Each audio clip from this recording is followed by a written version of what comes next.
इस क्वेश्चन को हम देखते हैं। अभी तक हमने plus minus, addition of complex number, multiplication of complex number, subtraction and division, ये चीज़ें देखी हैं। रेसिप्रोकल ऑफ कॉम्प्लेक्स नंबर निकालना देखा है। अब हम ये नेक्स्ट एक स्पेशल क्वेश्चन है जिसमें आपको बोला है if the value of x is this find the value of this expression. ये एक पॉलिनोमियल दिया हुआ है। अब हम देखेंगे इस टाइप के क्वेश्चंस को हम कैसे सॉल्व करते हैं। बहुत इजी है। आप सबसे पहले जो x दिया हुआ है उसको सॉल्व करते हैं। अब देखो x इज इक्वल टू आपको दिया हुआ -5 + 2 √-4। इस 5 को मैं इधर शिफ्ट कर देता हूँ, ये हो जाएगा x + 5 = 2। This can be written as 2 √4 √-1, है ना।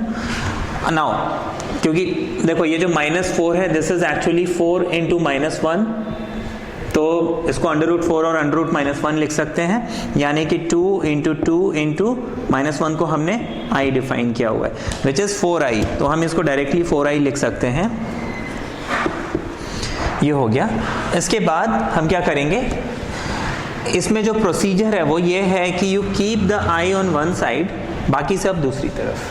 ये i जो है एक तरफ होना चाहिए, मतलब इमेजिनरी यूनिट एक तरफ होनी चाहिए इक्वल टू के एक साइड में, और इमेजिनरी यूनिट के अलावा बाकी जितने भी टर्म्स हैं सब दूसरी तरफ। इसके बाद हम क्या करेंगे, स्क्वायरिंग बोथ साइड।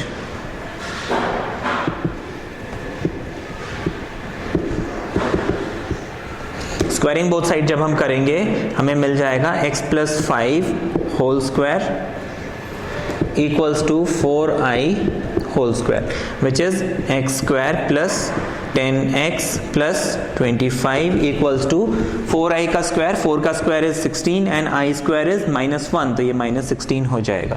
इतना समझ में आ गया। अच्छा, इसको देखो कैसे करना है। 4² × i², ऐसे अलग अलग लिख सकते हैं। Now 4² is 16 and i² is -1। Now what is 16 × -1? -16।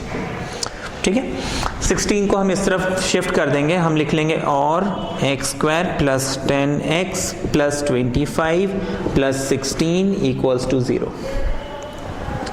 और x² + 10x, this becomes 141 = 0। ठीक है, ये क्लियर हो गया। अब इसके बाद हमें क्या करना है, ये एक्सप्रेशन हमें 0 मिल गया।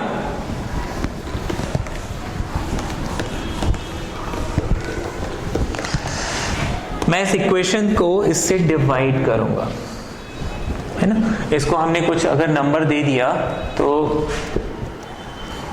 या फिर हम डायरेक्टली भी कर सकते हैं। Now x² + 10x + 41 dividing by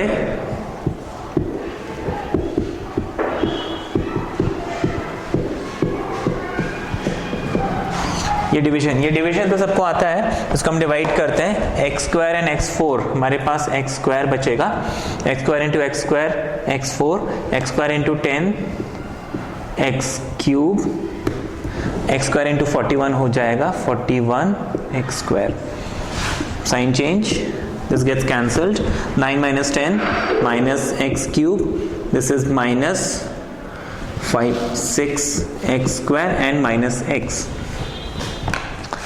again x² and x³ जब मैं टैली करता हूं, यहाँ पे x² में अगर मैं एक x लगा दूं तो x³ बन जाएगा। x and x becomes x³, x and 10 x and 41, sign change।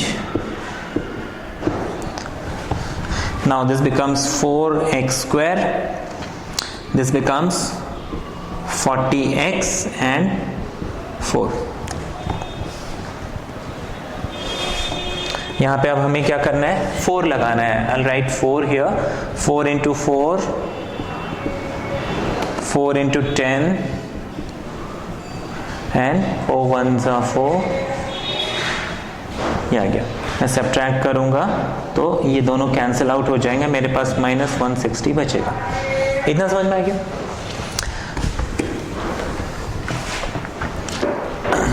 अच्छा, इसके बाद मुझे क्या करना है, आप इफ दिस फंक्शन, इस फंक्शन को हम लिख लेंगे देयरफॉर, इसको मैं अगर fx मानता हूं देन fx इक्वल्स टू, अब देखो हमने एक रूल पढ़ा है कि ये जो है क्या है,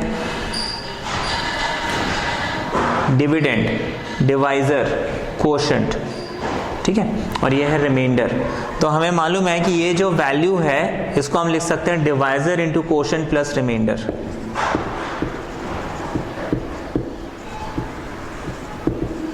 ये तो सबको मालूम है।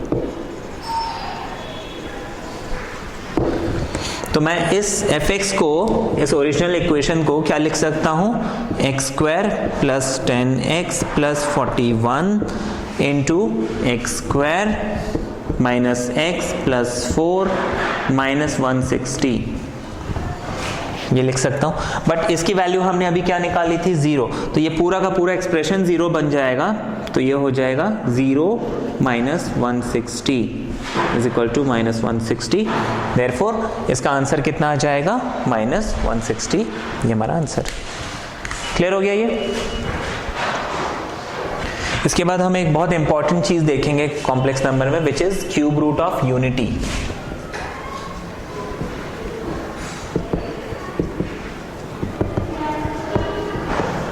Cube root of 1। अब हमने क्या किया, let cube root of 1 equals to x और x is equal to cube root of 1 cubing both side. हमारे पास x cube is equal to 1 मिल जाएगा और x cube minus 1 equals to 0 मिल जाएगा। अब इस 1 को हम 1 क्यूब लिखें, कोई फर्क तो पड़ता नहीं है, because 1 into 1 into 1 is again 1, ऐसे लिख सकते हैं। अच्छा, इसके बाद एक फॉर्मूला है जो हमने छोटी क्लास में पढ़ा होगा, a cube minus B cube. क्या होता है ये, a minus B, A square plus A B plus B square, ये तो सबको पता है। इस वैल्यू को, इस फॉर्मूले को हम यहाँ पे यूज करेंगे। तो ये एक्सप्रेशन क्या बन जाएगा, ये हो जाएगा x minus 1 x square plus x plus 1 equals to 0। हम लिखेंगे either x minus 1 equals to 0 और x square plus x plus 1 equals to 0, ऐसे लिख सकते हैं। इसके बाद हम लिखेंगे x इज इक्वल टू 1 और x square plus x plus 1 equals to 0। अब ये क्वाड्रेटिक इक्वेशन है, इसको हम फॉर्मूले से सॉल्व करेंगे क्योंकि इसका मिडिल टर्म तो स्प्लिट हो नहीं सकता। फॉर्मूला हमको मालूम है कि जब भी हमें A X square plus B X plus C equals to 0 कोई इक्वेशन मिलता है तो इसमें x की वैल्यू हो जाती है माइनस बी प्लस और minus under root B square minus 4ac upon 2a। ये वैल्यू हम यहाँ पे पुट करते हैं, यहाँ पे a b c तीनों 1 है, तो हम x की वैल्यू निकालेंगे। तो x हो जाएगा माइनस 1 प्लस और माइनस अंडर रूट 1 का square minus 4 into 1 into 1 2 into 1 है ना। यहाँ पे a b c तीनों 1 1 1 है। ये आपको मिल जाएगा माइनस 1 प्लस और minus under root 1 minus 4 upon 2 which is minus 1 plus minus under root 1 minus 4 is minus 3 upon 2, जिसको हम लिख सकते हैं माइनस 1 प्लस और minus under root 3i upon 2 लिख सकते हैं सर। तो बेसिकली मुझे 1 के 3 क्यूब रूट मिल गए। आपको एक तो वैल्यू मिली x की 1, दूसरा आपको मिला minus 1 plus under root 3i upon 2, दूसरा मिला minus 1 minus under root 3i upon 2। तो एक तो रियल रूट है 1 का, बाकी जो दो है वो इमेजिनरी क्यूब रूट है। तो ये है 1 के क्यूब रूट, जहां पे हम इसको ओमेगा से और इसको ओमेगा स्क्वायर से रिप्रेजेंट करते हैं। आप अदर वे राउंड भी ले सकते हैं, आप चाहें तो इसको ओमेगा स्क्वायर और इसको ओमेगा लिख सकते हैं, डजंट मैटर। अच्छा, हमने यहाँ पे इसको ओमेगा और इसको ओमेगा स्क्वायर क्यों लिखा, उसका भी एक रीजन है। आप इसको स्क्वायर कर दीजिए, -1 + √3i/2, इसका स्क्वायर निकालिए, आपको ये मिल जाएगा। इसका स्क्वायर निकालिए, ये मिल जाएगा। तो इस वजह से हमने एक को ओमेगा, दूसरे को ओमेगा स्क्वायर लिखा। अब ये तो प्रोसेस था क्यूब रूट निकालने का। हमारे पास ये जो 1 के क्यूब रूट है, 1 ओमेगा और ओमेगा स्क्वायर, इसकी दो प्रॉपर्टीज हैं जो हमें याद रखनी है। ये दो प्रॉपर्टी के बेसिस पे आपको क्वेश्चन सॉल्व करने होंगे। यहाँ पे पहली प्रॉपर्टी है 1 + ओमेगा + ओमेगा स्क्वायर इज 0। आप क्या कर सकते हैं, 1 को एज इट इज रहने दीजिए, ओमेगा की वैल्यू पुट कर दीजिए और ओमेगा स्क्वायर की वैल्यू पुट कर दीजिए। इसको जब हम सॉल्व करेंगे ये हो जाएगा 2 - 1 + √3i plus -1 - √3i, which is this and this gets cancelled, 2 - 1 - 1 becomes 0। तो आपको बेसिकली 0/2 which is 0 मिल जाएगा। तो ये इसका प्रूफ है, ये तो हमें करने की जरूरत नहीं है, जस्ट मैंने आपको समझाने के लिए बताया। तो 1 + ओमेगा + ओमेगा स्क्वायर हमें 0 मिल गया। दूसरी प्रॉपर्टी है कि इन तीनों क्यूब रूट्स को अगर मैं मल्टीप्लाई करता हूं तो आपको मिल जाएगा ओमेगा क्यूब, और ये आपको हमेशा 1 मिलेगा।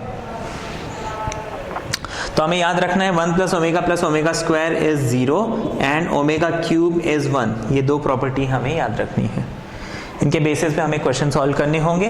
फिर यहाँ पे 1 + ओमेगा + ओमेगा स्क्वायर में आप 1 + ओमेगा को लिख सकते हो - ओमेगा स्क्वायर, 1 + ओमेगा स्क्वायर को लिख सकते हो - omega, and omega + omega square को लिख सकते हैं -1। ये भी कुछ वेरिएंट्स है, कई बार हमें क्वेश्चन में इन तीन में से किसी एक वैल्यू को यूज करना पड़ता है ना। कैसे, ये भी हम देखेंगे। अभी कोई एक एग्जांपल ले लेते हैं, इस क्वेश्चन को देखते हैं हम। यहाँ पे क्वेश्चन मैंने सिर्फ इतना लिखा है, इसमें क्वेश्चन पूरा ये है कि if 1 omega and omega square are cube roots of unity, prove that this is equal to 4। ये आपका क्वेश्चन है, ठीक है। अब इस क्वेश्चन को हम कैसे सॉल्व करेंगे, बहुत ईजी है। आप इसमें क्या करोगे, सबसे पहले तो हम ये लेफ्ट हैंड साइड को लिख लेते हैं एज इट इज। ये हो जाएगा 1 - omega + omega square multiply by 1 + omega - omega square, ये लिख लिया। अब हम क्या करते हैं, ये जो प्लस वाले टर्म है इकट्ठा कर लेते हैं। ये हो जाएगा is equal to 1 + omega square - omega and 1 + omega - omega square. अच्छा, इज इक्वल टू, हमने अभी जो पीछे पढ़ा था कि 1 + omega is - omega square and 1 + omega square is - omega. ये हमने दो चीजें पढ़ी थी, क्योंकि 1 + ओमेगा + ओमेगा स्क्वायर 0 होता है, तो हमने ये निकाल के पीछे देखा था, है ना। तो 1 + ओमेगा स्क्वायर की वैल्यू हम यहाँ पे - ओमेगा डाल देते हैं, और 1 + ओमेगा को हम - ओमेगा स्क्वायर डाल देते हैं। ये हो गया माइनस माइनस प्लस, तो ये हो जाएगा -2 ओमेगा, माइनस माइनस प्लस तो हो जाएगा -2 omega square, minus minus plus 2 2 ज़ा 4 omega into omega square omega cube. अच्छा, ओमेगा क्यूब हमने कितना पढ़ा था, ओमेगा क्यूब इज 1, ये हमने प्रॉपर्टी पढ़ी है। ये हो जाएगा 4 into 1 which is 4 is equal to RHS proved. Easy है ये।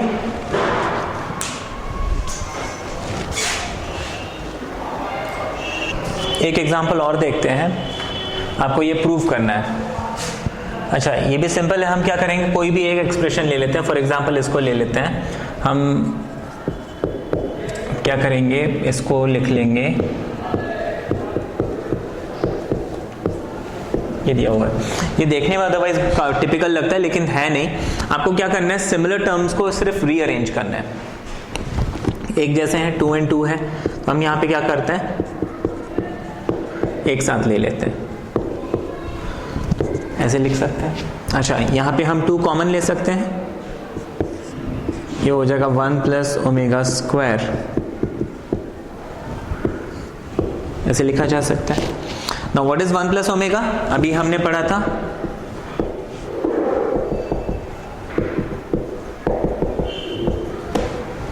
ये चीज हमने पढ़ी थी।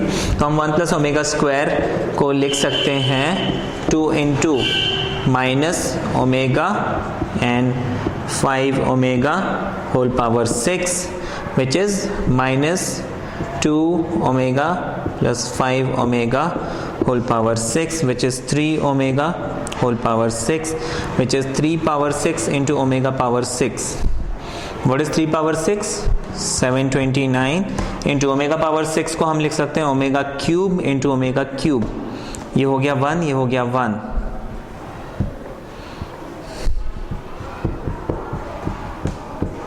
ये आ गया हमारा आंसर। इसी तरीके से हम इसमें भी 2 कॉमन ले लेंगे और इसी प्रोसेस में हम जब प्रोसीड करेंगे तो हमारा आंसर आ जाएगा 729। क्लियर है ये? नेक्स्ट हम इसमें समझेंगे पोलर फॉर्म। या हमें कोई भी एक क्वेश्चन दिया हुआ है, इसको हमें पोलर फॉर्म में कन्वर्ट करना है। If z is equal to 1 plus I root 3, convert this complex number into polar form. अच्छा, मैं आपको इस एग्जाम्पल को ही सॉल्व करके समझाऊंगा पोलर फॉर्म में हम कैसे कन्वर्ट करते हैं। इसमें फिर कुछ कंडीशंस है, वो भी हम समझेंगे। आपको यहाँ पे 1 plus I root 3 दिया हुआ है, एक कॉम्प्लेक्स नंबर। अच्छा, इसको पोलर फॉर्म में कन्वर्ट करने के लिए my first step will be, मैं इसको एज इट इज लिखूंगा, इज इक्वल टू लिखूंगा सम वैल्यू r ब्रैकेट्स में cos theta plus i sin theta. ठीक है। अच्छा, इसको जब हम सॉल्व करेंगे ये हो जाएगा r cos theta plus i r sin theta. ये मिल गया। अब हम क्या करेंगे, equating real and imaginary parts.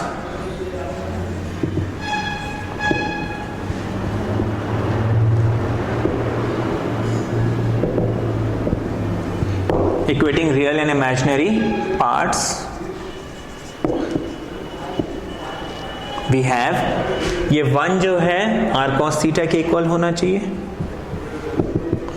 और i आपस में अगर इक्वल होंगे तो ये √3 और r sin theta should be equal. ये लिख सकते हैं। अब इसको हमने इक्वेशन 1 और इक्वेशन 2 अगर माना तो हम यहां पे लिखेंगे स्क्वायरिंग एंड एडिंग।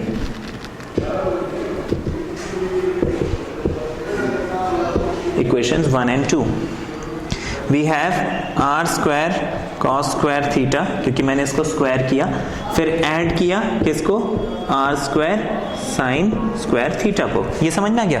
मैंने इसको स्क्वायर करना है, मैं दोनों साइड को स्क्वायर करूंगा तो ये स्क्वायर लग जाएगा। अच्छा, यहाँ पे भी स्क्वायर लग जाएगा। ठीक है, तो ये स्क्वायर हो गया। अच्छा, इज इक्वल टू हमने ये स्क्वायर ऐड किया और ये स्क्वायर ऐड किया विच इज 1 प्लस 3। यहाँ पे हमने r स्क्वायर कॉमन लिया तो अंदर मेरे पास cos square theta plus sine square theta बचेगा। Now what is cos square theta plus sin square theta? 1.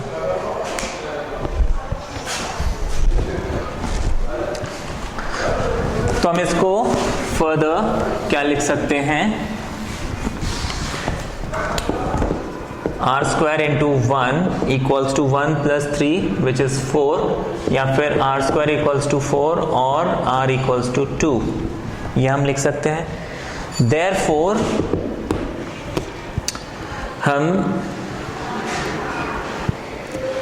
2 cos theta equals to 1 and 2 sin theta equals to √3, ये हमें मिल जाएगा। अब मुझे यहाँ पे क्या करना है, ये जो थीटा है, ये थीटा कितना है ये निकालना है। अच्छा, इस चीज को हम समझेंगे। व्हेन आई डिवाइड दिस, इन दोनों इक्वेशंस को जब मैं डिवाइड करूंगा, मेरे पास 2 sin theta upon 2 cos theta, मैं इस इक्वेशन को इससे डिवाइड करूंगा तो मेरे पास √3 अपॉन 1 मिल जाएगा। 2 and 2 gets cancel, sine upon cos is tan theta, आप लिखोगे इज इक्वल टू √3। अब मुझे यहाँ पे एक बात का ध्यान रखना है, यहाँ पे कुछ चीज़ों का मुझे ध्यान रखना है।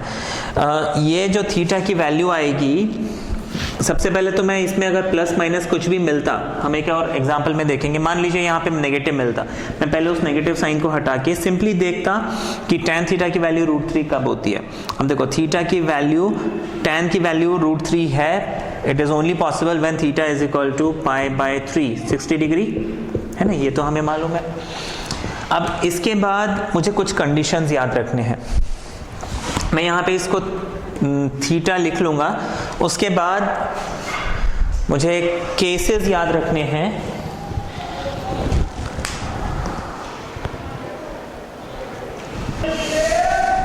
ये जो थीटा है, ये थीटा निकालने के बाद मुझे एक बात का ध्यान रखना है। अब मुझे यहाँ पे निकालना है आर्ग्यूमेंट। आर्ग्यूमेंट बेसिकली एक एंगल होता है, वो एंगल हम कैसे निकालेंगे वो हम देखते हैं। Argument is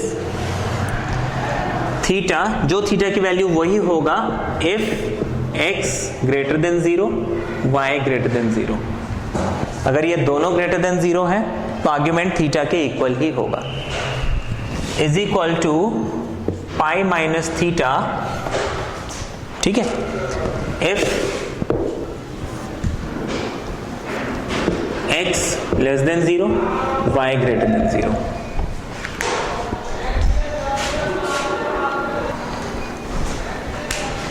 The argument is theta minus pi if x less than 0, y is less than 0, ठीक है। And this argument is minus theta if x greater than 0, y less than 0, ठीक है। ये कुछ कंडीशन है जो हमें याद रखनी है, तो इन कंडीशन के बेसिस पे हमें आर्ग्यूमेंट जो है निकालने हैं, ठीक है। ये कॉपी कर लिया सबने?